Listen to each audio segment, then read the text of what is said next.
존경하는 국민 여러분, 국회 외교통일위원장 김석희 국회의원입니다. 이 자리에는 국방위원장 성일종 의원님 그리고 정보위원장 신성범 의원님도 함께 해 있습니다. 지금 대한민국은 위기입니다. 민주당 정부가 입법 행정을 장악하고 사법부 장악까지 노리고 있는 상황에서 이재명 재판 중지법, 이재명 면소법, 대법관 정원법 등이 국회 법사위 통과를 기다리고 있습니다.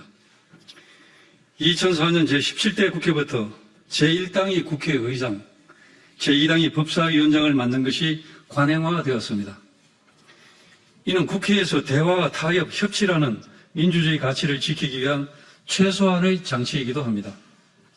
그러나 2020년 21대 국회에 들어와서 민주당이 국회의장과 법사위원장을 모두 독식하면서 그 관리를 깬 이후에 국회는 대화와 타협, 협치라고는 찾아볼 수 없는 모습으로 변모하기 시작했습니다. 실제로 민주당이 국회의장과 법사위원장을 모두 장악하고 있는 동안 공수처법, 검수완박법, 임대차 3법 등 통과되지 말았어야 할 악법들이 제지 없이 국회를 통과했습니다. 그리고 그 피해는 고스란히 국민에게 전가되었습니다. 그리고 제22대 국회에서는 이재명의 민주당이 다시 국회의장과 법사위원장을 전부 가져가면서 한층 더 강력해진 입법 독재가 자행되었습니다. 정청래 법사위는 민주당의 거수기 역할을 자임하며 이재명 방탄법을 비롯한 각종 악법들을 통과시키는 데 선봉에 섰으며 입법권을 남용하여 무분별한 법률 위반 악법들을 마구잡이로 통과시키고 대통령이 계속해서 거부권이라는 헌법적 수단을 사용할 수밖에 없게끔 유도했으면 물론 29건의 탄핵안 발의를 남발하여 국정 발목 잡기를 넘어 국정 마비를 유발하고 결국 정치를 파탄으로 이끌었습니다. 이제 그 이재명이 대통령이 되었습니다. 이로써 법사위를 관장하는 법사위원장, 본회의를 운영하는 국회의장, 그리고 행정부의 대통령을 모두 민주당이 장악하였습니다. 또한 이재명 방탄법, 대법관 확대법 등 입법을 무기로 한 전형을 일삼는 민주당 앞에 법치주의의 최고의 보루가 되어야 할 판사들조차 스스로 이재명 사건 재판 진행을 포기했습니다. 사법부마저 무너지며 대한민국의 상권분립 체계가 붕괴되어 버린 것입니다. 민주당의 법사위는 행정부를 견제하기는커녕 앞으로도 이재명 정부의 거수기 역할을 할 것이 분명합니다.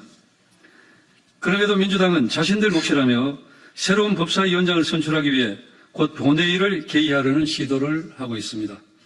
야당과 상의도 없는 일방적인 본회의 개의와 독단적인 국회 운영 등 더 철저한 입법 독재가 시작된 것입니다. 민주주의의 기본 원칙인 상호 견제를 위해 법사위만은 야당인 국민의힘이 가져와야 합니다. 이에 저희는 민주당이 법사위원장직을 국민의힘에 넘겨주고 원구성을 다시 할 것을 강력히 요구합니다.